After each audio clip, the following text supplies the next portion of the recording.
Hi everyone, welcome back. My name is Alex, and today I want to talk about low light solutions for houseplants.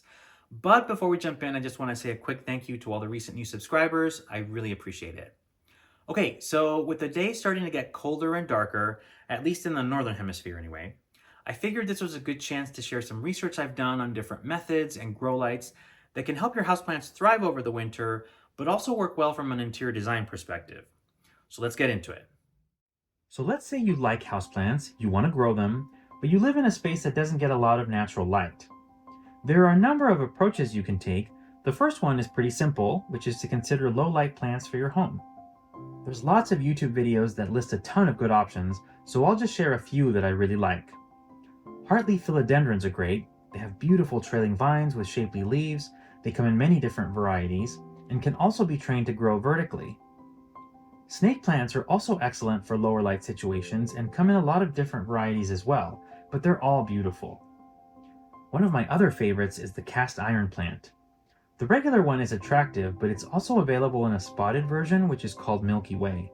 So pretty. ZZ plants are great too, as long as you don't overwater them. There's the common green ones, but you can also get the black version, which is very dramatic. Marantas are so visually striking, and they do well in lower light, which reminds me I still need to get one of these since I don't have one in my collection yet. And the good old pothos is very hardy and a good choice if you're a plant newbie.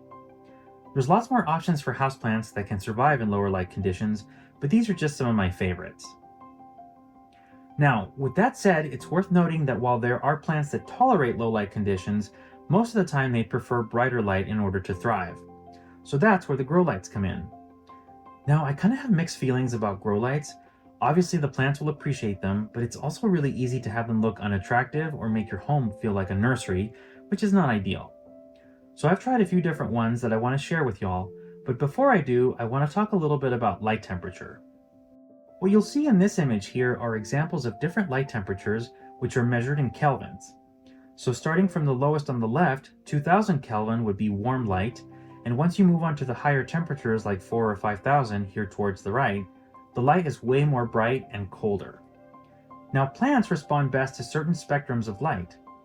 Daylight is usually considered to be in the 5000 to 6500 Kelvin range, and in my research I found that grow lights generally come in ranges from 3000 to 6500 Kelvin, where they're basically mimicking daylight conditions. Which is all fine and dandy for the plants, but speaking as an interior designer, I really prefer lights in the warmer range from 2700 to 3000 Kelvin, because this type of light makes your home feel cozy and not like you're in an office with super bright fluorescent lighting.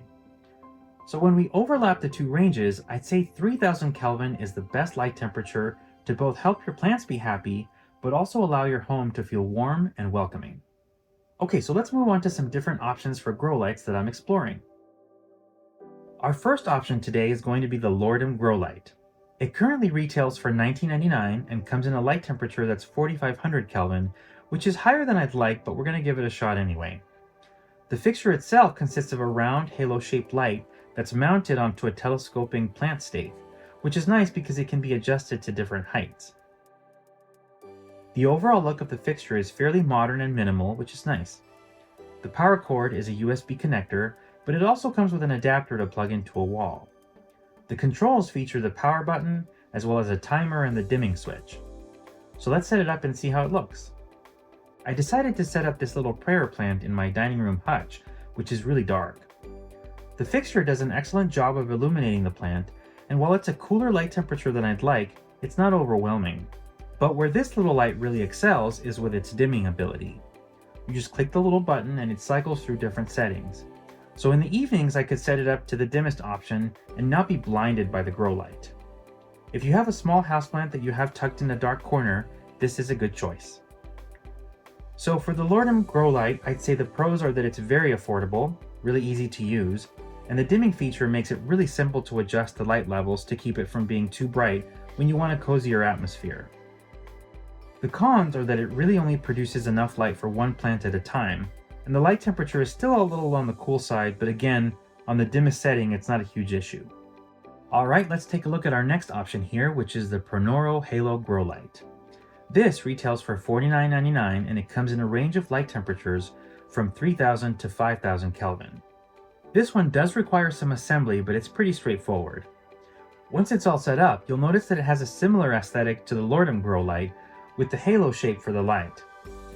This one, of course, is designed for larger plants, so the halo is larger and brighter, but the design of the light is very minimal and stylish, so it's not going to be a huge eyesore. And it puts out plenty of light, so you could either use it for a medium-sized plant like my fiddle leaf fig here, or you could group together smaller plants and it would still do the job. Now unfortunately, the cord can't be routed through the hollow pipes, so it just kind of hangs down off the side. So what I've done is use some black twist ties to help keep the cord look as tidy as possible. If we look at the manual here, you'll see that it has 3 different settings for the light temperature, so you can pick the one that works best for you. I probably go with maybe 5000 Kelvin during the day when I'm at work, and then switch to 3000 in the evenings. And here on the controls, it's got a dimming option, which is awesome, the mode switch button that toggles between the light temperatures, the timer, and the main power switch on the bottom. It's hard to capture on camera, but you can sort of see the different qualities of the light as I cycle through them, and the dimmer is really nice too. It's a much more gentle transition than the smaller grow light we looked at before. I really like this fixture, it ticks a lot of the boxes. So, for the Pronoro grow light, the biggest pros are the 3000 Kelvin light temperature option and the dimming, but also the minimalist design and the fact that it's tall enough to work with larger plants. The main con for this option is the cord. It just looks kind of messy, which keeps the fixture from looking as sleek as it does in the photos. But overall, this one is great, and at about 50 bucks, it's still fairly affordable. Okay, but what if you have a bunch of plants that need light? Then the next option might work well, which is the Domia LED grow light. This one retails for $23.79 for 2 panels, and the light temperature is at 25,000 Kelvin for the warm white option. If we take this out of the box, here you can see that it's a very slim metal panel that has all the little diodes that produce the light, and 2 connectors on the end and on the side, so this means you can hook up the 2 panels either side by side or at the ends. Now this fixture isn't the prettiest to look at, so you want to make sure it's concealed somehow. I decided to connect mine end to end and install 2 pairs of them in my little bench that I built last spring. The lights come with a variety of hardware to mount them, but I decided to just use some screws to attach them to the wood. I drilled a hole on the side of the bench for the power cords to come out so I can hide them a little better. The light these fixtures put out is very bright, but it's very warm and lovely. But as I said, it's important to conceal these because they're kind of unsightly, so here you'll note that the wood apron on the front of the bench does a good job of hiding the panels, but also sort of corrals the light a little bit to the underside of the bench and the floor nearby. I'm finding that I'm able to fit a lot of little plants here, and they're all going to receive plenty of light. An unexpected bonus is that the light makes this chunk of quartz I got at a garage sale really sparkle when you walk past, and that just makes this little area feel magical. And that makes me happy. Looking at our list here for the Domia grow lights, I'd say the pros are definitely the lovely warm light temperature, the fact it offers a variety of ways to mount the panels and connect them together, and that the fixtures put out a ton of light and can illuminate a lot of plants. The cons, there's no dimming feature, so there's no way to control the light levels. There's no timer, so you either have to turn them on manually every morning or use a smart switch. And they're not the most aesthetically pleasing lights, so that makes them good candidates to install under a shelf or somewhere where they won't be visible. I love these though. I think they work really well and they're very affordable. Now, if you're interested in any of the items I'm covering today, I have left links in the video description for you. And I also recently signed up for the Amazon affiliate program, so if you buy something using one of those links, then I will receive a small commission. I'm also legally required to tell you that if you buy something but not using my link, I will know and I will cry. No, seriously, I will. Our next grow light is the Soltech Solutions Vita grow bulb. This one retails for $85 and the light temperature is 3000 Kelvin. Let's take it out of the box so we can take a look at it. One thing I like about this bulb is that the base is an E26, which means it can screw into any standard light fixture. However, this bulb is heavy and it's big. It's about 5 inches in total, and about 4 inches will protrude from the socket once it's fully installed. This is important to keep in mind because you'll want to make sure that whatever lamp you put this in has a shade that's deep enough to accommodate it.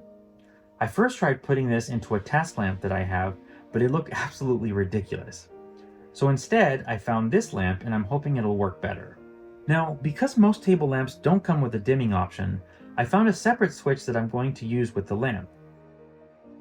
Right here is the control to dim the light, and here you just plug in the lamp into this outlet, so it's very easy to use. Now, one thing we do commonly in interior design is bring in mirrors to a space that's a little lacking in natural light. And I'm going to take that idea and use this handsome round mirror to amplify the light from the Vita bulb. I don't have a ton of space on top of this dresser, but let's put together a display.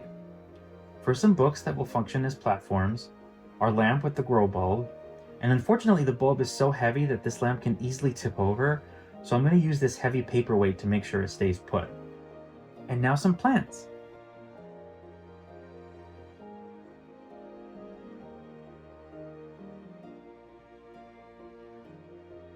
Once everything is in place, it's time to test the grow light. Let there be light! Love it. Alright, so pros for the Vita grow bulb: the quality of the warm light is really nice, and the dimming feature is amazing. I love that the bulb will fit into any standard fixture, which makes it very versatile. Cons though, it's pricey, and the heavy weight and large size can make it cumbersome at times. And unless your light fixture has a dimmer, you'll have to purchase a separate dimming switch to take advantage of that feature. I still love it though. Our last fixture today is also from Soltech, their Aspect Grow Light Pendant. Now this is a very popular fixture that a lot of the big plant YouTubers use, and for good reason.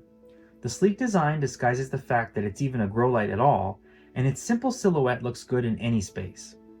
It's available in black and white finishes, the light temperature is a warm 3000 Kelvin, and with this being a plug-in fixture too, it's really easy to set up.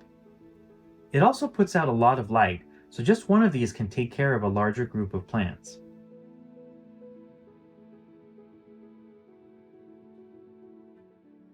What I've done here is combine it with the Vita grow bulb, so I have a large area with lots of light that's visually interesting.